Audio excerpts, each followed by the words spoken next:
Democratic Renters. Third time's a charm.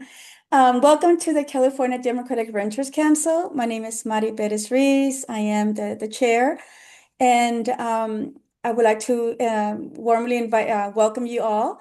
I would like to, before we begin with our agenda, I would like to give the space to our officers to introduce themselves.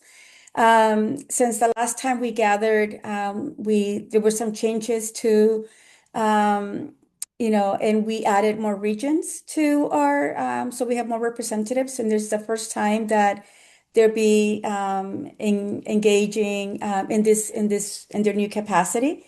So I'm going to pass it on to our secretary, and then maybe we can go by after the secretary, our officers, and then our. Can we go by the Bay Area first? Okay, anyway, hi everybody. I'm Alfred Tu. I'm the Secretary of the California Democratic Renters Council. I live in Berkeley, and thank you all for coming. Thank you. Our treasurer. I'll jump in. I'm Vinny Bacon. I'm the treasurer for the Renters Council, and I live in Fremont, California, and very happy to be here. Our Northern Region Vice Chair. Hi, I'm Monica Madrid, and I live in Elk Grove, which is in Sacramento County, California.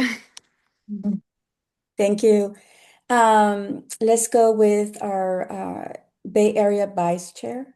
Hi everyone, I'm Annie. I am no longer the Northern California Vice Chair, but since we have added and changed regions, I am now the Bay Area Vice Chair, and I am also based in Fremont, California. Thank you, Annie. Let's go now with our Central Coast. Hi, region. everybody. I'm Esther Malkin. I'm in Monterey. I'm excited that you're all here tonight with us. Thank you, Esther. Our Central Valley region or Central Valley. Hello, my name's Art Rodriguez, and I'm in Central Valley in Tulare County. Thank you.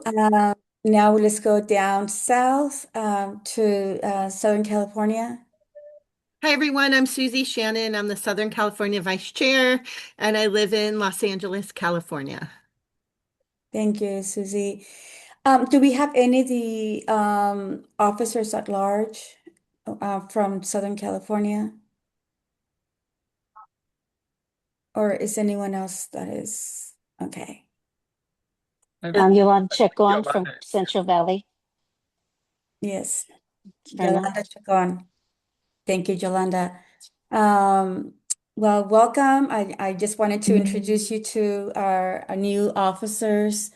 Our goal was to become more inclusive. We understand that a renter in every part of the state looks very different. And we wanted to make sure that we were equitable and that our central regions, our rural communities, also have a voice, a presence. So we added additional districts. So with the introduction, I would like to go with to see if we have a motion for the approval of our agenda for today. So moved. This is Vinny. Vinny, do we have a second? A second, Yolanda. Second by Yolanda. All those in favor? Aye. Aye. Okay. Motion passes, Alfred. Now, let's approval of our minutes. Alfred, can you share the minutes? Yes. So these are the minutes from our February membership meeting, which was the last time we met as a general membership. We had our treasurer's report, we had updates on legislation, and we heard from several people running for office, got some updates on what was happening in San Diego, LA, Salinas, as well as in Mountain View and San Jose, and other parts of the Bay Area, Berkeley, San Leandro, and so on. Yeah, there's a lot going on in the state. You'll hear more from the candidates and during their regional reports today. But otherwise, do I have a motion to approve the minutes? So move. Rick, can you scroll back up to the amount that I listed as the treasurer? I think I got that wrong. Okay. Yes, it should be 6461.68. 6461. Okay. I don't know how I got that. Okay. Yeah. Got it. I think we may have left that over from a previous one or something. So, Okay. No worries. Thank you. Okay. So do we have a motion and a second for the approval of our minutes? I motion. Second. Okay. Thank you. No questions, and then I think let's move on then. So we're going to begin with the treasurer report, which, Vinny, I think you started with that. yep, sure enough. Okay, let me give you the next amount, and I'll make sure to type it in correctly. It's 6,483 and 20 cents. You'll notice we went up by about $20. I'll put that in the chat, Alfred, make sure we get it right. And I'm looking at the bank statement from ending on June 30th, so we're definitely looking at the latest one. The only changes are we had $48 from Act Blue. Those are people signing up. And we do have a monthly recurring fee of $26.50 for our the MailChimp. So that amount should be about $20 more than what I just gave as the corrected amount. And again, I'm happy to report the Treasury just works. Money comes in through Act Blue, we put it in, and we just have the one monthly expense with this MailChimp. And that's it for me. Thank you, Vinny. A question for you. Do we have a campaign to do some more fundraising? Not currently that I know of. So typically we do that. We could do something for eBoard or something like that. I mean, ideally, we'd all be reaching out to electeds that could chip in 100 or 200 every now and then, but I don't know of any current campaigns we have. So, do we have a list of if our members have paid their fee, their due fees? no, that is something maybe Alfred and I can work on, is finding those people who joined or were members last year and are not members now, and then ping them. We definitely should be, as we do regular emails, we should have a block up there pretty prevalent that people can easily see and say, sign up and be a member. I know even our own board members occasionally need to be prodded, present company included, to say, please renew your membership. There you go. Thank you, Alfred. Thank you. Yeah, link is in the chat. If you go to our website, also go to the top right, it should say become a member, and there's both the Act Blue link as well as the fee waiver link. Thank you, Vinny and Alfred. I appreciate that. And the reason why I'm prompting about the fundraising and the dues is because there's a number of different campaigns that have made ask of us to support. There's this couple of cities in Salinas and others who have requested financial support. So, Esther, your hand.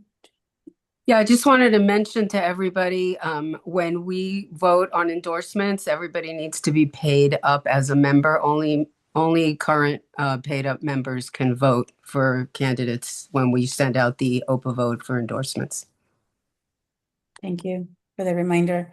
And I also wanted to say, I mean, the membership fee is $10, but if you can afford more than that, please help us out. That money that we have, it may seem like a lot, but as you know, California Apartment Association will probably give 10 times or maybe 100 times that to various candidates. So we definitely could use that and really target some key races and help people out. So, and that's it for me. Thank you. Thank you, Vinny. Our secretary report. Sure, thank you. So the big thing coming up right now is there's three things. There's the California Democratic Party Executive Board Conference, which is coming up in a couple of weeks. And one of the things going on there will be legislation endorsements. So the legislature is in the second half right now. Things have passed the first house and are now in the second house. We've taken positions on 8 bills that we have put in a recommendation to the party on taking a position on. 7 of them are supports, and 1 of them is an oppose. The support bills are AB 1776. This one is to expand antitrust law to cover when one firm is trying to act as a monopoly by themselves. There's also SB 1365, which would expand enforcement of the price gouging law, and SB 295, which is a bill to prevent using algorithms to collude on setting rents and other prices. So that's one category of bills that we're supporting. We're also backing AB 1165. This one is to increase the amount of funding going towards affordable housing and solving homelessness, as well as SB 1091, which is the Community Anti-Displacement and Preservation Program, also known as CAP. This one is funding to purchase existing privately owned older apartment buildings to convert them into permanently affordable housing. And finally, we have AB 1128, a rent cap for mobile homes, similar to the AB 1482 from several years ago, and AB 2146, which reduces the paperwork needed for prospective tenants trying to get into supportive housing. So those are the 7 bills we're supporting and asking the party to support. The one bill we are opposing is AB 2689. This is a bill that would allow affordable housing to kick out tenants whose income is above 140% of the median income for at least 2 years. And if their income exceeds a certain point where relative to the cost of rent in their zip code. The reason we're opposing this is we are generally opposed to any kind of evictions for tenants. And also, we feel this bill sets the wrong incentives. It discourages people from getting a better paying job or from getting a job at all if you've got a household where one person is working and the other is not. So we've been working with the Assembly Member's office on this, and they have made some amendments to improve it. Originally, they were basing the income on county, and we got them to add in zip code as well, because east side of one county is very different than coastal side of another county. But we are still in opposition, and hopefully the party will join us in that. So that is the legislative update. So please remind your legislators to support these bills. A lot of them are currently in Appropriations Committee. And then the other thing we have coming up is the propositions. There's a few propositions that have to do with housing. There is Proposition 1, which is the housing bond. There is also Proposition, I think, 37, which is a homeownership bond. And the difference between these is Prop 1, the housing bond, is more for subsidized housing for people who are very low income, while the homeownership bond 37 is more designed for people who might make a little bit too much to qualify for subsidized housing, but still can't afford to buy a home. And so it's trying to help make it easier for people to become homeowners. And then finally, there's also Prop 45, which is a ballot measure that would basically streamline the approval process for not only housing, but a bunch of other things. And when we discussed this at our board call, we had a lot of back and forth on it. So I've invited people from the yes and no campaigns. And so they'll each have a couple minutes to talk, and then we can have a few minutes to take any questions. So let's see. If you're from the Yes on 45 campaign, George, are you ready? I am. Thanks so much for having me. Great. Okay, you have 2 minutes. Okay, great. I'm just gonna go ahead and share my screen if that's okay. Sure. Just have like a quick slide or two here. hmm Thanks. Are you able to share? Let's see if I can. I'm sending the request now. Okay, Thanks for there pausing you my go. time. Appreciate it. Okay, thank you.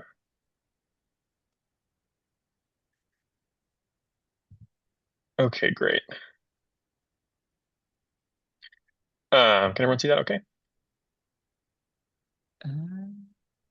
Coming on. Great. Okay. Awesome. Well, yeah, so thanks again for having me. My name's George with the Prop 45 campaign. And let's see, it's not letting me present this here, but we can just look at them this way.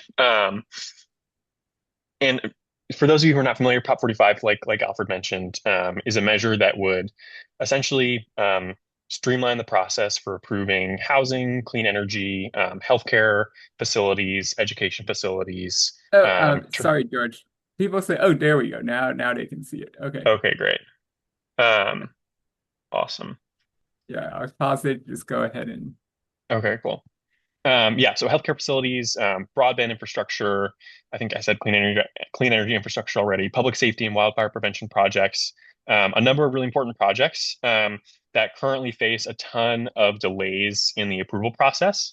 And the goal here is really to reduce those delays and bring down the costs of those projects. That includes housing, particularly multifamily housing, faces a lot of really, really intense barriers to getting built. And those delays add a ton of cost to the price of apartments and to the rent that folks pay.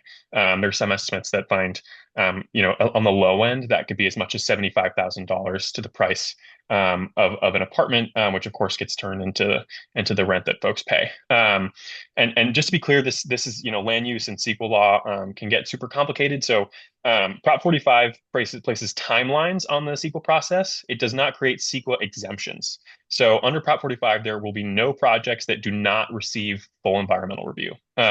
It's still, as happens today under CEQA, projects subject to Prop 45 get full environmental review. That agencies look closely at what are the impacts, and they're held accountable to mitigating those impacts. And the only difference under Prop 45 is that happens faster. And by reducing those unnecessary delays in the current process, we save time, and that saves renters money when it comes to housing.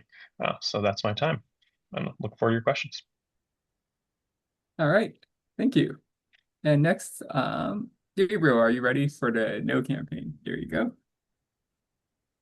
Right, and Rabia Sen will be speaking on our behalf. Rabia? Okay. Alfred, could I please ask, or that when I have 20 seconds left, can you just tell me 20 seconds left, and then I can just be sure Okay. if I need to readjust. Okay. All right. I'll hold up something on the screen if you can see me. Okay. I'll try and remember that. Thank you so much. And hi, everyone. Thanks so much for this opportunity to speak with you about our No on Prop 45 campaign. Again, I'm Rabia Sen. I'm with the Equitable Land Use Program. I'm the director, and it's with the California Environmental Justice Alliance. And prior to this, I worked for almost 11 years in South Central LA on tenant and housing rights issues. So in the interest of time, I'm just going to jump into the heart of the matter. Right now, with CEQA, it gives communities a seat at the table and has given them the chance to improve projects, including in identifying mitigation and remediation needs. And when it comes to housing, in making sure that there are eviction prevention provisions and displacement prevention.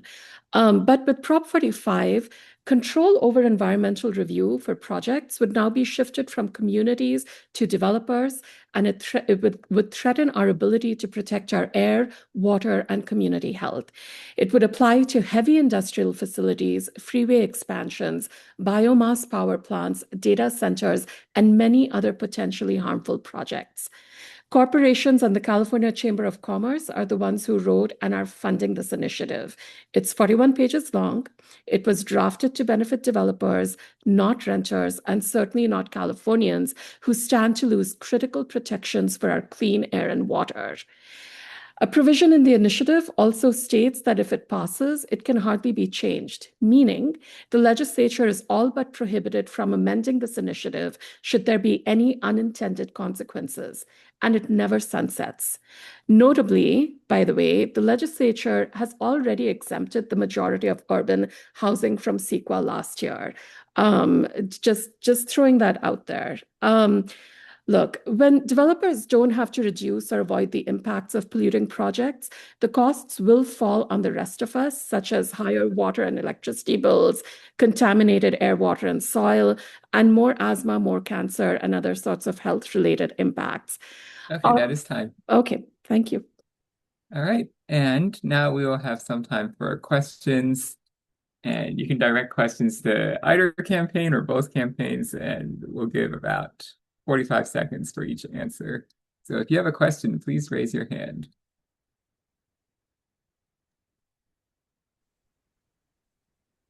No questions? Come on. Okay, all right, you have your hand raised.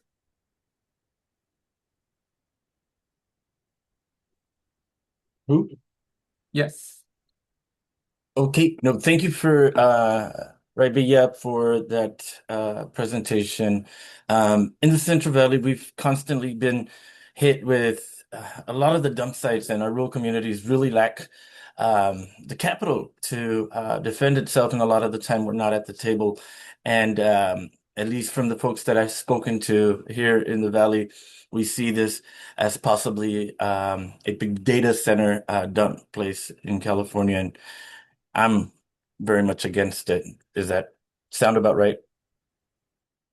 Okay, I'll let both campaigns answer this one. So let's start with the yes side.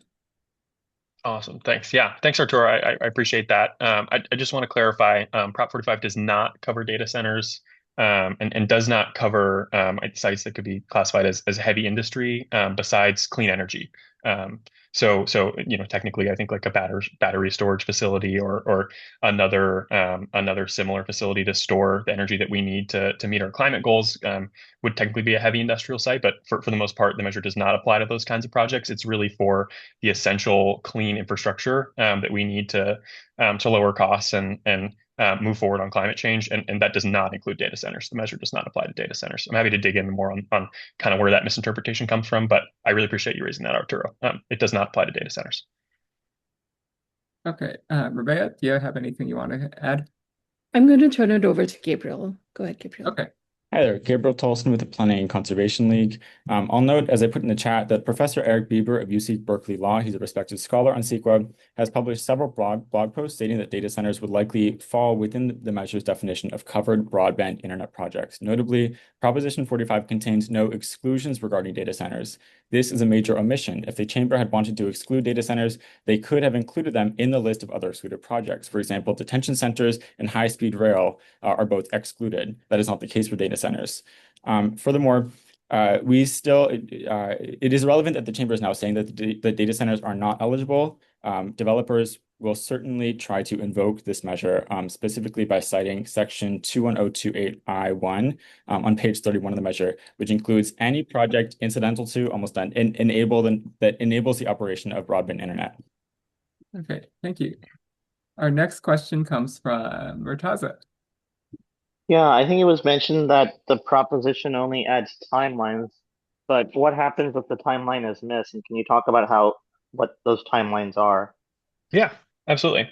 So there's been some reforms in this space recently that you all might be familiar with that essentially create automatic approvals for when timelines are missed. Prop 45 does not do that. Essentially, when a timeline is missed, the agency that is required to complete the timeline has 60 days to hold a public hearing where they make a final decision. So again, that's a public hearing where folks have the chance to weigh in, and the agency does not have to say yes if they feel like there hasn't been enough review, and despite the fact that the timeline is over a year for the sort of highest level of environmental review. So if they feel like that work still needs to be done and they're not comfortable approving the project, they can always just say no to the project. It does not take away agencies' discretion or people's opportunity to weigh in with their elected officials and ask them to say no and make their voice heard. And just to clarify, you said that it shortens every timeline to a year is the max? Because I know CEQA takes a lot longer for complex projects. It can, yeah, and that's a big part of why housing is so expensive in California is that the CEQA process today really it can go as long as 10 years, and often that's not necessarily because the agencies need that amount of time to kind of study the core impacts. It's because folks who oppose the project, people who don't want new housing near them, use the process to slow it down, and sometimes that raises costs enough to kill the project outright. So that's really why, in most cases, CEQA takes so long. It depends, of course, and under the measure, folks have the opportunity to extend the timeline to do more analysis. But yes, the timeline for environmental impact reports, which is the highest level of CEQA review, is 365 business days, which adds up to about a year and a half. And that's a really reasonable amount of time to process the vast majority of projects.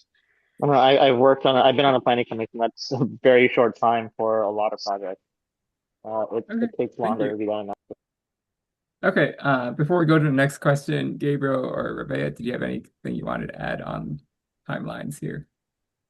Yeah, we'll turn it over to Rachel. Rachel? Okay. Hi, everyone. My name's Rachel Hooper. I'm an environmental attorney working with the Planning Conservation League on this matter, and just want to correct some things.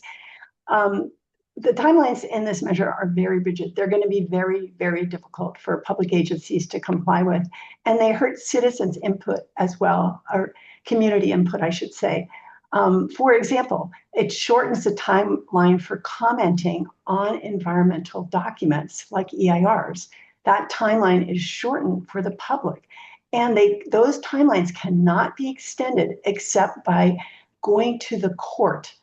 Even if all parties agree that the timeline should be extended, have to go to court. And I also want to correct another thing, which is that this initiative isn't just about timelines. This is about weakening environmental review in very profound ways. Thank you. All right, we've got 3 more questions here. Now I'll close the stack so we can move on to the rest of our candidates. Annie. Sure. As has been mentioned, many types of urban housing already have been exempted from CEQA. So can you tell us what types of housing that are not currently exempted will be impacted by this proposal, especially focusing on large, new, essentially suburban tracts and greenfield development? Yeah, definitely. Okay. As sounds like a lot of you guys are probably familiar, AB 130 exempted a lot of the infill housing projects from CEQA, but it definitely does not cover all of the infill projects that we need to beat the housing crisis and build affordable housing in California. So there's because the law only applies to projects under 20 acres. There's in Sacramento, for instance, there's a super underutilized former almond processing plant that they're going to try and turn into affordable housing. It's almost definitely going to be a huge slog and take years just because it's a little bit over the 130 limit. I'll also say that the measure applies to even projects that are qualifying under AB 130 face a ton of delays after the CEQA process and getting other permits from state and local agencies. And the measure applies timelines to those too. In some cases, those can be as important or more important than CEQA for infill projects. All right. And then Gabriel. I think Rabia's going to take this one. Okay. Sorry.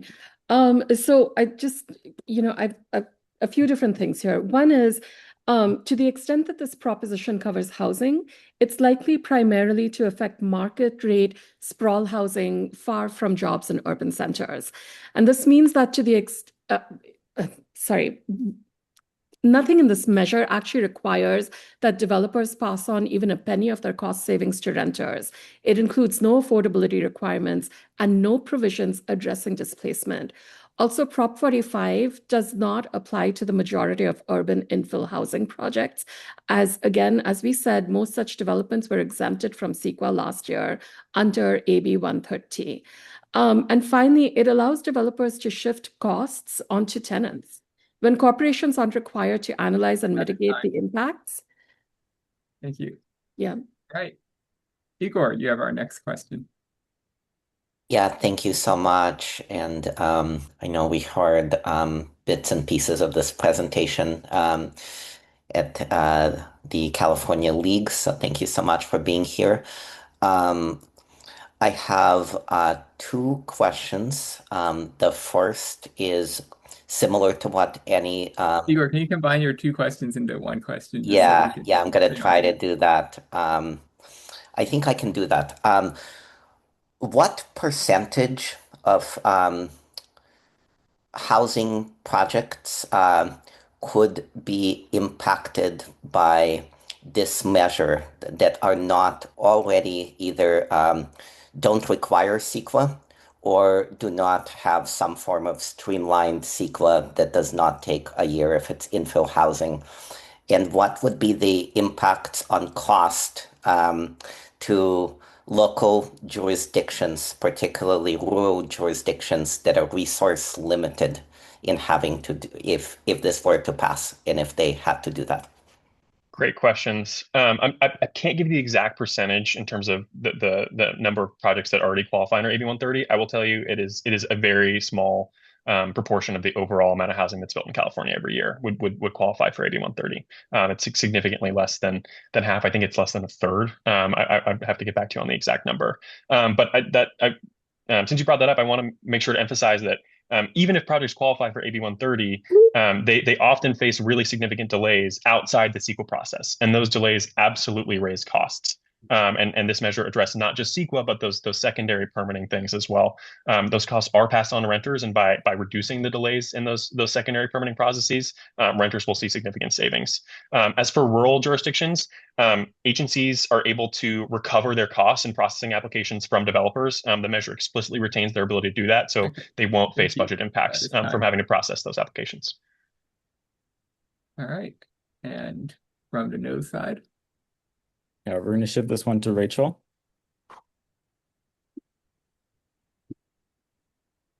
Well, it's interesting. This issue of cost has been analyzed in empirical studies that have been done by outside experts. And I would refer you to the most recent study by a group called the Housing Workshop. Maybe Gabriel could put that in the chat. And it looks at this. And in fact, the direct cost of complying with CEQA, doing the environmental review and all of that is very low. It's less than 1% of the project cost. And we need that to make sure that these projects are safe and don't cause public health impacts and so forth. As far as the delay goes, the same study says, well, yeah, it takes time to do the CEQA analysis, of course. But that time, it tends to overlap with other items in the permitting process and for project developers for their ability to get financing. Thank you. All right. Susie Shannon, you have our last question. Hi. So our Renters Council advocates for low-income renters, and this seems like it's for new development, which is primarily market rate with no mandate for affordable housing. So how exactly does this proposition benefit in any way low-income renters? And why I just want to know, like, why you think the Renters Council should support something like this when, you know, over 60% of our renters are rent burdened right now in the state of California? Yeah, that's a great question. I think that number you mentioned about the extent of the rent burden is exactly why this measure is so important. Like affordable developments face the exact same degree of CEQA delay and permitting delay that market rate developments do. There are a couple pathways they can use to streamline that process, but for the most part, they don't work that well, and that is why affordable developments are still getting built so slowly, and Californians don't have the affordable housing they need. I think some folks on the no side claim that this doesn't matter for low-income housing, affordable housing. Ask the folks who actually build it. The California Council for Affordable Housing, the California Housing Consortium, the Nonprofit Housing Association of Northern California, those groups have all endorsed the measure because in the affordable projects that they build, these are affordable developers. They are dealing with really excessive delays that are driving up costs, driving up rents, making affordable housing harder to deliver. Thank you. All right, no side. Yeah, you know, it's interesting. Here's the thing, we are absolutely in a housing crisis. And it's a crisis of having an adequate supply of access to healthy and affordable housing. Here's the thing. Most affordable housing development in the state is already exempted from CEQA review.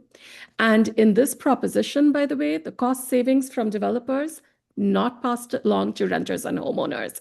It's profits for the developers. There is no requirement, like we said, for affordable housing and deeply affordable housing in this proposition. And in fact, my work in South LA, CEQA has helped communities advocate for more affordable housing, improving projects, thereby having more eviction protections and tenant protections and doing all of that. This proposition, taking away CEQA, is going to take away a seat at the table for exactly the communities you're talking about. All right. I want to thank both campaigns for coming here to give us and answering our questions. If you have any other information, feel free to put it in the chat. But otherwise, we will need to move on to the rest of the meeting. Thank you. Thanks for having us. Yep. Now, before we go into the regular regional reports, there were a couple of candidates that mentioned that they have time constraints. So I know that Sue Himmelrich and then also Mike Van Gorder have mentioned that they have time constraints. So Mari, can we let them speak first? Yes. Okay. Sue, are you ready? I am ready, and I just want to let you know that I'm going to try to stay for the remainder of the meeting since I've already been so taken with it. So I will try to stay, but in the meantime, I would like to give my remarks early if that's all right. So Sure. I have 2 minutes, I understand. Mhm. Thank you. My name is Sue Himmelrich. I am running for Santa Monica Rent Control Board. I'm an attorney at Western Center on Law and Poverty, and I've been, and now I'm dating myself, a Democrat since 1971. I'm also a former city council member of Santa Monica for 8 years, including 2 years as a pandemic mayor. But I've been representing tenants for more than 20 years, starting with work with Legal Aid Foundation in Santa Monica, including housing clinics and eviction cases and appeals, all sorts of things. In 2012, I became involved in a case involving the replacement of a trailer park. We still have one, but we did have 2 in Santa Monica. And as a result of that, I became informed about affordable housing because this project was not providing the requisite amount of affordable housing for its tenants. It was also dislocating a bunch of seniors, over 30 of them. We managed to preserve 10 of their units, 10 of their mobile home units, but that was it. So that was not enough. So I went on the Planning Commission, then on the City Council. So I went on the City Council in 2014, and on the City Council, I advanced measures for protections for source of income, no evictions for teachers and students during the school year, and most important, I think, a pretty innovative program called the POD, Preserve Our Diversity Program, which is a program that basically brings fixed income seniors living in rent-controlled apartments up to the amount that the University of California Basic Income Index says that they need to be able to live a decent life. So we have since funded that in Santa Monica. I also, did I run out of time? Yes. But I have so much more to say. Okay, feel free to put it in the chat. And also, if people have questions, you can ask the candidates in the chat. Okay, great. Thank you very much. Thank you. All right. Mike Van Gorder, are you ready? Yeah, thanks very much. Appreciate the opportunity, everybody. We are coming back from a day at the circus. So that's why you might hear some commentary in the back as I'm going here. Mike Van Gorder, he, him, I'm running for Burbank City Council at large. I was honored to receive the endorsement from this group last race in 2024. Came in 4th, so we came up short, but been pushing from November 2024 for this 2026 election. I was one of the original caucus members when the Democratic caucus launched back in 2017? I just remember Rob Bonta being there and being like, "Hey, Assemblymember Bonta, it's nice to meet you." And then eventually now he's our Attorney General. It's very exciting. But yeah, we are coming into a blue wave election, and I've been the most prominent progressive in the city of Burbank. I started the protest that got rid of Velo Airlines from the whole West Coast. They bailed on that. That's a fascist profiteer airline. I started a protest that put Jimmy Kimmel back on the air, and in so doing, defeated the president. I'm an activist, and my foundation for all my activism is tenants advocacy. I'm a cost-burdened homeowner at this point, but I mean, like, it's so hard to live anywhere for any amount of income. I spend more than I make in a month goes to my mortgage. And so, like, as the co-founder of the Glendale Tenants Union and a member of Burbank Tenants Union, like, the tenants issues stick with me. And when I'm elected, we will be a majority young professional parent of kids in public schools. And I'll be the missing piece to finally get us rent control in the city of Burbank. They've been doing studies, they've been dilly-dallying, they've kicked the can down the road again and again. I'm going to be the vote that gets it done, and we're going to either CPI or 3%, but I'm not going to bargain. Thank you. Thank you. All right. Anybody else have any time constraints here? Ronnie Gonga-Baptiste, Berkeley. In transit. We've been traveling for 12 hours now. Okay. Would you like to go now or later? It might be nicer to go later. We'll be home in about 20 minutes. So okay, yeah, is that's that a fine. possibility? Yeah, that's Okay. fine. Yeah. Great. Thank It looks like Mayor Tarosis, is it mayor or council member, would like to go now. It's Mayor. Go for it.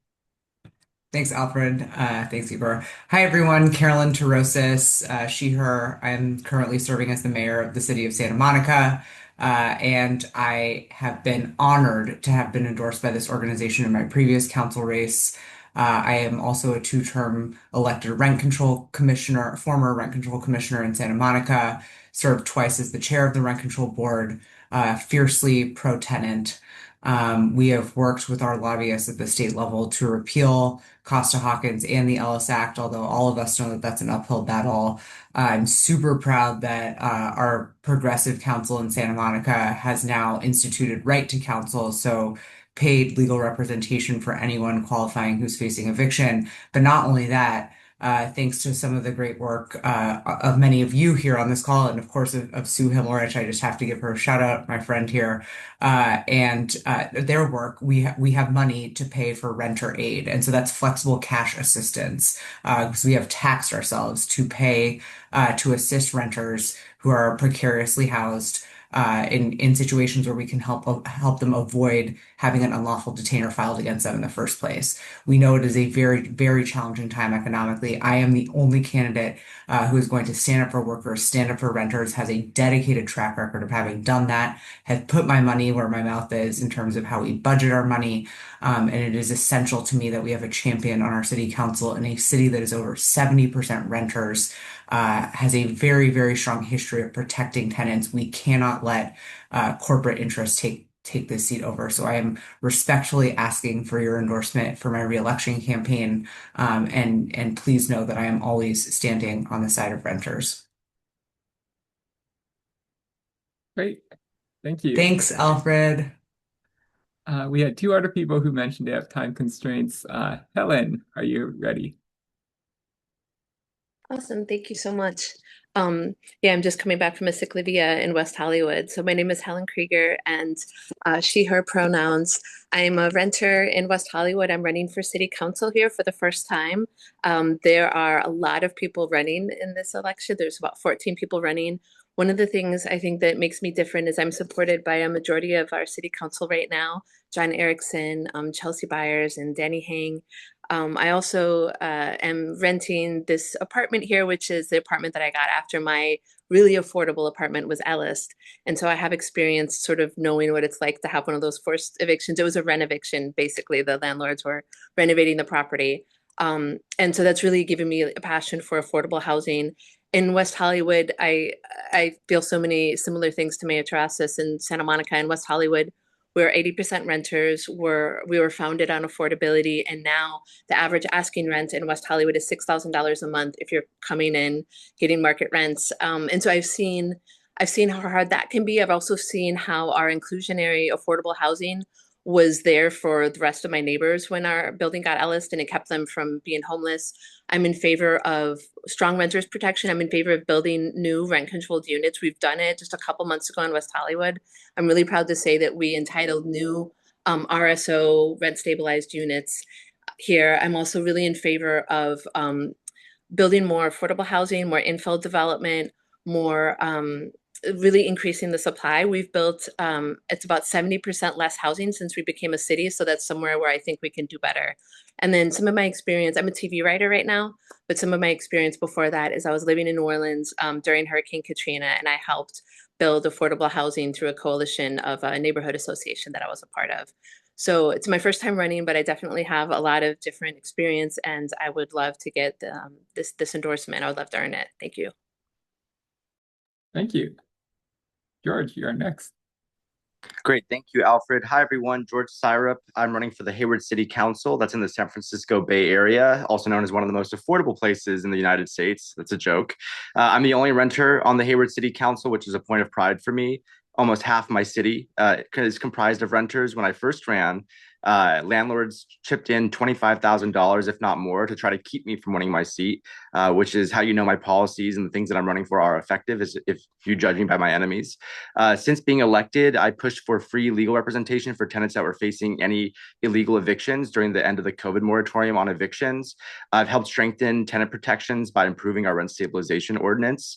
I've also pushed to popularize our rent registry to help prevent illegal rent increases, unjust evictions, protect our immigrant neighbors, and make sure that habitability in our rental units was top of mind.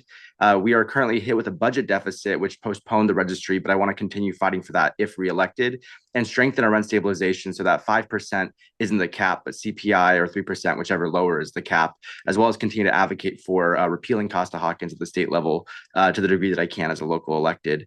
I'm very proud to be a renter. A mortgage in Hayward, California is 1.5 to 2 times what the average rent is in Hayward. So home buying is just not an option. And I'm proudly a corporate-free candidate that was born and raised in my hometown of Hayward. So just happy to be amongst so many fellow renters on this call, fighting the good fight for working class tenants across our different various municipalities and jurisdictions. I was proud to be endorsed last time during my first election in 2022, and I hope to have your endorsement the second time around. And I'll yield the rest of my time. Thank you. Thank you. All right. I think that's everyone that had the time constraints, so I will hand this back to our chair to take us through the regions. Thank you, Alfred. We'll begin with the Northern region. Monica, can you provide us with a report? Yeah, similar to last time, and it's a recurring thing. But luckily we have, and it looks like she's not on the call, but we have a great candidate for county supervisor, Dr. Flojean Kofer. She is not just progressive, but she's also pro-renter, which is very hard to find in Sacramento. She's running against Realtor Association, Apartment Association funded candidate Eric Guerra. Dr. Flo Kofer supports the tenant anti-harassment ordinance, where when we put this up to a vote in the city council, Councilmember Guerra killed the vote. Killed the tenant anti-harassment ordinance in the city of Sacramento. So it's a start. It's a really clear difference between the two candidates of who supports renters and who does not. And we're hopeful that if we can get her onto the board of supervisors, we can have 2 pro-renter people on the county supervisors. While we still have a majority Republican county supervisors, we're hopeful that we can at least get one more Democrat and have this Democrat be pro-renter. It's hard to really pass anything here locally, not just in the city of Sacramento, but also in the surrounding area, just because a lot of the people who are council members in those smaller cities are also very much bought and sold by the real estate agency. So we'll keep you updated as more comes out, but hopefully we can get Dr. Flo Kofer elected. Thank you. Thank you, Monica. Bay Area? Annie? Sure. I'll be giving a report about kind of Mari, three. Mari, before we go to the Bay, I think there is a candidate that applied from the Northern region. Okay. Tara, are you ready? Oh, yeah, sure. I wasn't trying to flag. I was just responding to the chat about wanting to speak, but I will definitely speak now if that's the option. Yes. Okay. Okay, yeah, you have 2 minutes whenever you're ready. Oh, I didn't see the timer. I'm sorry. I'll start it when you start talking. Okay. My name is Tara Beasley Stansberry, and I'm running for Vallejo City Council in District 5. I am currently a planning commissioner and a small business owner with my wife. We own a small soul food restaurant, and we have been going through some hurdles and challenges just being renters on the commercial side. But personally, I've worked on our first ever inclusionary housing policy, making sure that we actually have set aside a policy set aside for us to have some affordable housing units being built whenever a development is underway. Also, I am a former renter. I lived in a below market rate apartment in Fremont called the Paragon Apartments, and that rent was $1,051. And like a lot of other folks, I was only making $20. And so that rent was, while it was affordable, it was still too high. And then that threshold, it just still kind of kept me in that endless loop of not being able to really be stable as far as paying rent. One of the things that I am a huge proponent of is workforce housing, having our teachers, our public servants, being able to afford, first of all, having one job, and then also being able to have some housing that's subsidized as they are also public servants. Making sure that developers have that mandate that they are building below market rate units, regardless of what type of development they're building. And then also on the commercial side, making sure that tenants also have rights as well. We're seeing a lot of commercial tenants being put out of their business, and they are actually not able to work. And that impacts a lot of the very small business owners who are only working with maybe one or two people. Thank you. Thank you. All right, I see one other candidate has hand raised. Brianna. Hey everyone, my name is Brianna Rogers, running for Vallejo City Council District 4. Proud resident here. I'm a mother. I'm a housing and community development commissioner. I am a philanthropic leader. I've spent most of my career bringing people together to deliver results for communities that I live in. I want to say this. I know that whether you're a renter or an owner, everyone deserves safe, stable, affordable place to call home. Right now, way too many people in Vallejo, especially in District 4, we have some of the most concentrated levels of poverty in my district. We're struggling with rising housing costs, displacement, economic uncertainty. And as a candidate, I refuse to look away. I refuse to look away from the growing poverty, our homelessness, our housing challenges that we face every day in our city. For more than a decade, I've worked across government, philanthropy, nonprofits, private sector to influence investments and build partnerships that create lasting change. In fact, today I'm working alongside city, county, and community leaders like our Vallejo Homeless Union, Supervisor Cassandra James, in Melvin with Enough Housing to secure innovative funding, $14 million to be exact, that expands access to housing. We found out if we get that funding in September. I'm proud about that. As your council member, I will champion policies that increase affordable housing, protect renters, unfair displacement, hold negligent landlords accountable. I was a Section 8 voucher holder for many, many years until I had to kind of rob Peter to pay Paul to buy a house. I did so in 2023, and I am pretty much check to check trying to figure out how to sustain this lifestyle as a homeowner, right? I'm not running to make promises, but I'm running to bring people together, attract investments, deliver measurable results, and transparent, accountable like practices and ways with leadership.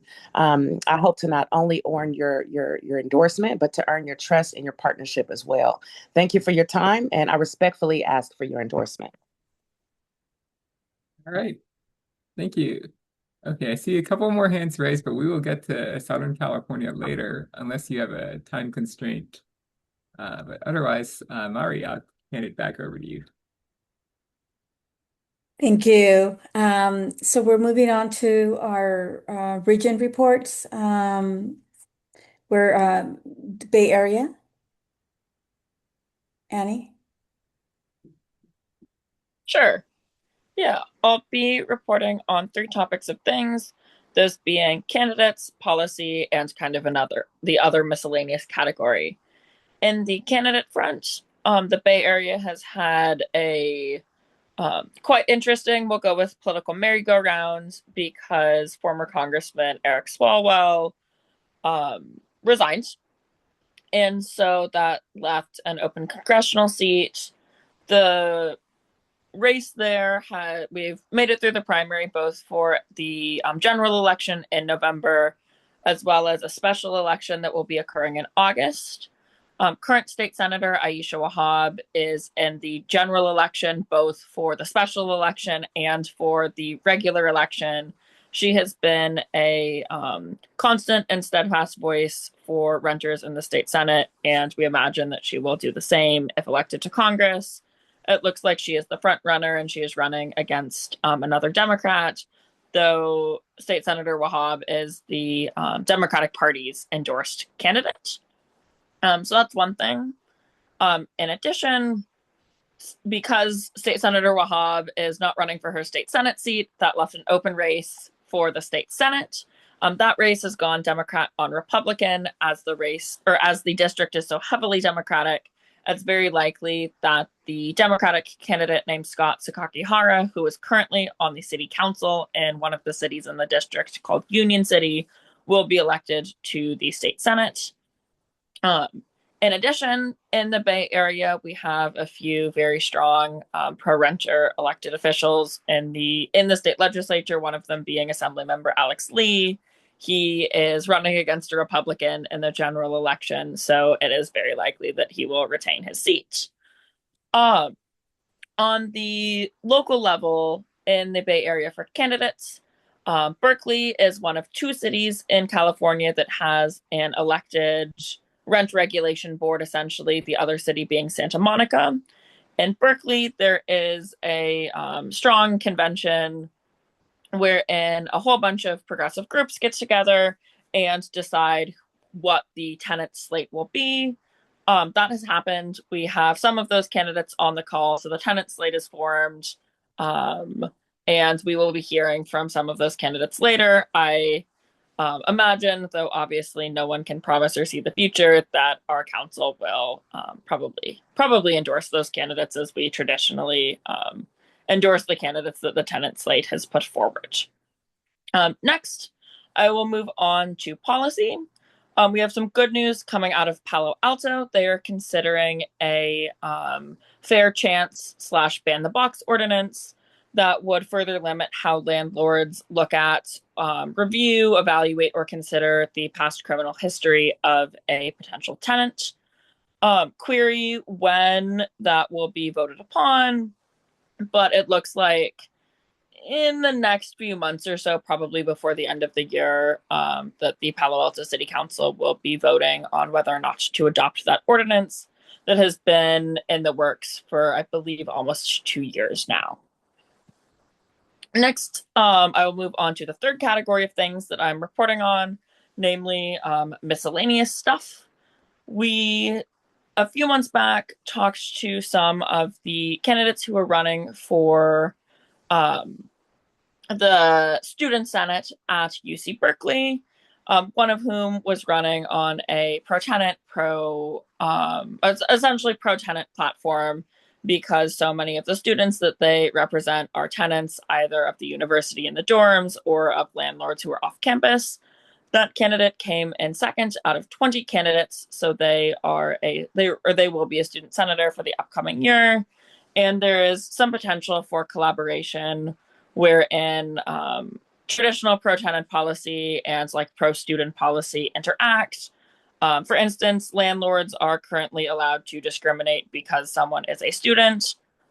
That seems bad, and maybe there's some collaboration to fix issues that uniquely impact student tenants, such as literally being able to discriminate against a potential tenant because they are a student. That concludes my report. If we have time for questions, I'm happy to answer questions. If not, I will put my email in the chat. I am always happy to get in touch. And I see many hands up. It looks like we have a whole bunch of candidates from the Bay Area. And also, I just wanted to add that Redwood City will be voting on rent control this November. And yeah, I see a lot of candidates. Annie, why don't you go ahead and call them up? Can I jump in real quick, with just a little bit of Bay Area? Vinny Bacon from the city of Fremont. I just wanted to point out, I don't know, I can see that we're now getting mailers from a group called Alameda Come Together PAC, which is endorsing against Aisha Wahab, against the Democratic candidate. And it's interesting. It is, they're very good at keeping it quiet. My hunch is it's listed, linked to APAC. It's linked to Blue Wave, but we are seeing a number of anti-progressive voices coming out from Washington, D.C., opposing the candidate that the California Democratic Party has endorsed. Anyway, I just wanted to point that out. Thank you. Thank you, Vinny. I've not gotten those mailers yet, but good to know that they're out there. I will call on candidates in the order that I think you've raised your hands, on the order that I see them on my screen. First up, I see Igor Tregub, who is running for Berkeley City Council. Hey, y'all. Igor Tregub, he, him. Proud to join you on unceded Chochenyo Ohlone land in Berkeley. And I am indeed running for re-election in District 4, which is downtown and central Berkeley, for the Berkeley City Council. I would be deeply honored to earn your support. I was a founding member and officer of the Condemned Renters Council, and it's been such a joy to see how powerful it has become since then, even more powerful. Before it was small but mighty. Now it's powerful. I, prior to this role, spent 8 years on the Berkeley Rent Board. I was elected both times as part of the pro-tenant slate. On the city council, something that I'm very proud of, literally the day that I took my seat, it was a special election. I was a deciding vote on one of the strongest demolition ordinances in the state, if not the nation. I was also proud to co-sponsor with Councilmember Luna Parra an item that just passed, which will put on a ballot measure on the ballot this November in Berkeley to expand the tenant right to organize, working with Avery Arbaugh, who I also just signed all the endorsement forms today for the pro-housing slate. And would be deeply honored to earn your endorsement. I'm also proud to be endorsed by Attorney General Rob Bonta, a super majority of the city council, and a number of rent board commissioners in Berkeley and Santa Monica. Thank you so much. Si se puede.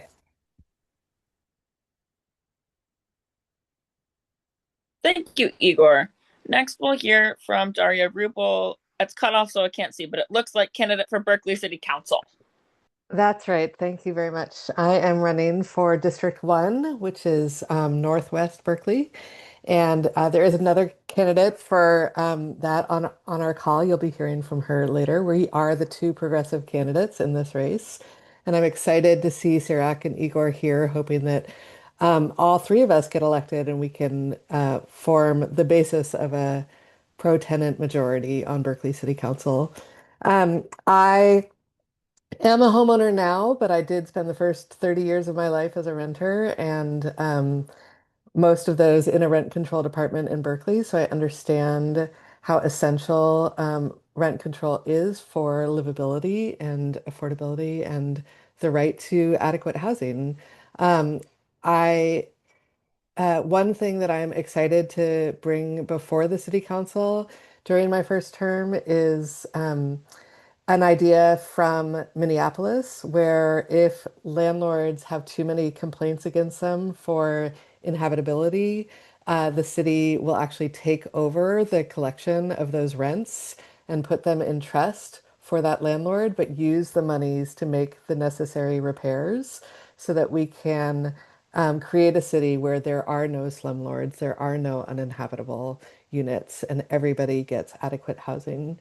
Um, yeah, I'm just excited to support the strong tenant rights that already exist in Berkeley and expand them wherever we can.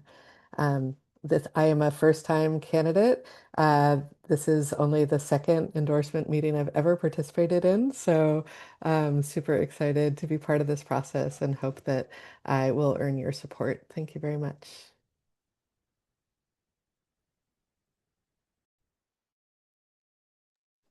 Thank you, Daria. I'm afraid I'm going to butcher your name. Next, we'll hear from Corey Friedowitz.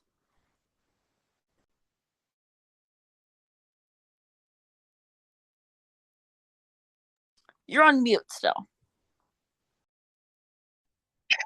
Darn it. This is not going to play well with my pitch that I'm a technically superior candidate. Hi, everybody. I'm Corey Friedowitz. You can call me Corey. I'm running for Emeryville City Council. I decided to run after 2024 election when a lot of my friends and community members didn't feel safe in the big city anymore, or if in the country at all, and had to leave for matters of affordability, of being laid off, of all of these other issues that affect us in our housing. And all of these things are kind of linked together.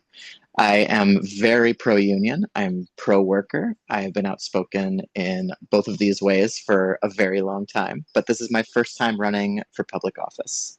I'm running a zero corporation campaign. I'm not even accepting big donations because they terrify me.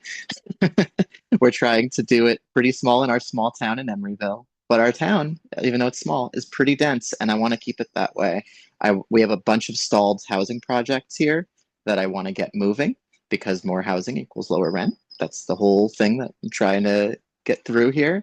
Our city council has the mandate to build housing, but it's stalling. It has these hiccups and these fundamental issues with project management that I hope to solve with my expertise in technical management. We also have an issue of privacy being part of our safety with our flock cameras, and I want those to be taken down. That's another big issue for me that makes me feel safer in my home here in Emeryville, along with many of my other marginalized friends who are worried about ICE getting access to these cameras and other corporate entities and landlords who use that data to jack up our prices and justify it using their AI algorithms and such. So I think we need more technical know-how, more project management, and a little more skepticism about the sales pitches of the surveillance tech economy in our city. And I hope you check out CoreyForEmeryville.com to learn more about me. Thank you. Next, we'll hear from Nate Adams. Hi, y'all. I'm Grace. I'm Nate Adams' campaign manager, and I'm just going to be speaking on his behalf as he's out sick. But he really wanted to be here with y'all. But anyways, Nate is running for Oakland City Council District 2.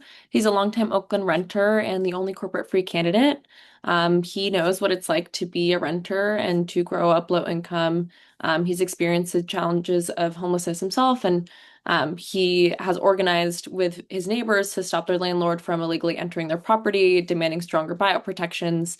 And so he really knows what it's like to be a renter and fight for renters' rights. He is a longtime organizer, and he is a staff organizer with Richmond Progressive Alliance. He's fighting for a better world that we all deserve. Right now, our campaign is really fighting corporate speculation in housing, bringing costs down for housing, building permanently affordable housing, and increasing tenant protections. That's one of the core of our messages is slash the rent, fix the streets, and 1,000 city jobs. And I'll explain a little bit more about the slash the rent piece because I think that's most relevant to you all. Right now, we want Oakland to remain a place where working families can live and thrive. He wants to fight to increase real estate transfer fees to fund long-term solutions like social housing, community land trusts. In the short term, he wants to work with local agencies and partners to convert vacant buildings and public land into permanently affordable housing, shelters, and community spaces. Beyond that, he's working to ban corporate land looting. Corporations own 40% of the housing in Oakland. And currently, large corporate investors are flipping properties and driving up costs, so families are getting booted out. Beyond that, there is an affordability crisis, and there's not enough shelter or housing options for unhoused neighbors. As a result, we want to approach it with practical, proven approaches, which include tiny homes, safe parking, and supportive sites on public land with regular services, as well as expanding tenant protections. We're seeking this endorsement because we think renters are at the core of our platform. He really wants to be a champion for working people. Thank y'all so much. Thank you so much. Next, we'll hear from Sirak. Thank you, everybody. Good evening. My name is Sirak Mankeel, and I'm running for District 7 in the Berkeley City Council. District 7 is a 95% student population district, and I just recently graduated from Cal. I'm also a renter who've been born and raised in the city of Berkeley. My family I was actually raised in the old borders of District 7, and if it wasn't for rent control, my immigrant parents wouldn't have been able to stay and probably been priced out of the city. In my past experiences, I've been the transfer student rep at UC Berkeley advocating for student housing, and I'm currently the vice chair of the city's Housing Advisory Commission, fighting for affordable housing funding and tenant protections. I'm proud to be endorsed by the incumbent Cecilia Luna Parra, who has been a huge supporter of tenants' rights, as we've heard from other people on this call.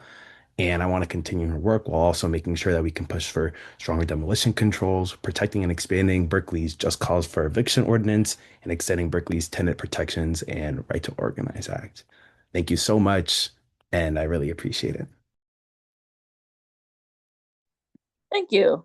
Next, we'll hear from Avery Arbaugh. Good evening. My name is Avery Arbaugh. I'm a full-time tenant organizer. I'm chair of the Berkeley Tenants Union, and I'm head of the Berkeley Tenant Organizing Task Force. And I'm running for Berkeley Rent Board to give a voice to tenants and tenant unions on that rent board. And I'm running on the Right to Housing slate, which is the progressive pro-tenant slate selected by a coalition of Democrats, tenant organizations, and labor unions through the Berkeley Tenant Convention, alongside fellow candidates Derek Rodriguez, Vilma Oritz, Ida Martinak, and Nathan Mizell. I ran the field campaign for Measure BB, also known as the Berkeley Tenant Protection and Right to Organize Act. And this was a piece of legislation that was giving tenant unions the ability to leverage their rents to bargain for more affordable rents and better living conditions. And since the passage of that law, I've helped over a dozen buildings form tenant unions representing almost 1,000 tenants across Berkeley. And I'm hoping to bring that fighting spirit to the Berkeley Rent Board and to utilize the skills that I've learned in this organizing to ensure that tenants have their voice heard within our institutions, and we're fighting for tenants on every level of government within the Berkeley Rent Board. I'm excited to be running with this amazing progressive slate with former tenants' rights attorneys, with people who are students, people from every walk of life. And I hope that you'll endorse me and my entire slate, the Right to Housing slate, for this office. And I want to thank you so much for your time. Thank you, Avery. Next, we'll hear from Vilma. Hello, everyone. My name is Vilma Ortiz, and I, like Avery, am running on for the Berkeley Rent Board. And I have been endorsed, and I'm lucky to be part of the right to housing slate. So I'm running along with Avery, who's on this call, Ida Martinek, Nathan Mizell, and Derek Rodriguez, who's also a student at UC at Cal. So very excited to be. This is my first time running for political office. I'm a longtime activist. I was part of. I'm an attorney, and I've done eviction defense, and I was also part of Occupy Legal when Occupy was a thing a few years ago, and proud of that activist work, and have always thought how important it is for us to have stable housing, and it's really the foundation of community. I live in a rent controlled apartment in Berkeley, and I have for the last 18 years. And like many people here, like Cyric and people in Santa Monica, if you don't have a stable housing, it's easy to get pushed out. And but for having the rent control, I don't think I would have been able to raise my two sons, who are 24 and 19, in Berkeley. So I believe in the 3 Ps of for housing: protections, preservation, and production. And as other folks here on the call, it's wonderful to work in Berkeley or to be a part of this, because there's so many folks who are still progressive and still fighting for the working class, and trying to make sure that we can continue to have a world that we know in our hearts is possible, even in this age, especially when people step up, as so many people have done. So I'm one of those people, first time runner, and I'm so excited and pleased to ask for your endorsement of our entire housing slate. And Ida also is, her hand's not raised, but she's part of this as well. Yes. And as a reminder to candidates, if you are running for office in the Bay Area, that's any of the 9 counties that touch the Bay. I will not name them all. Please raise your hand so I know to call on you. I've seen at least one candidate in the chat who I know wants to speak, but who has not raised their hand. Next, I'll call on Ida. Yeah, my hand is raised, but it's not very visible. Yes, no, I can see because of your background. Thank you. Good evening, everyone. And like Avery and Vilma mentioned, I'm also running on the pro-tenant, housing as a human right slate, along with Nathan and Derek. And gosh, I've been a tenant my entire life, spanning several countries and cities, and may I add centuries? No, not several, just 2. I immigrated to the United States shortly before a brutal war of aggression broke up Yugoslavia, where I'm from. I've been living in Berkeley since 2003, when I moved here from New York City for law school. I'm a single mom, proud Bernie progressive, and an incumbent Berkeley Rent Board commissioner. And as such, I have been supporting tenants' rights for the past 3.5 years on the board.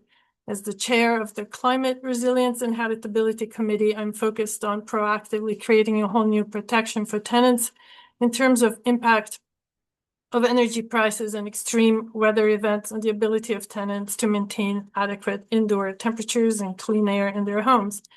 As climate chaos grows exponentially worse, we are proactively working on preventing the worst. And there's a lot of resistance, of course, to what we are trying to do.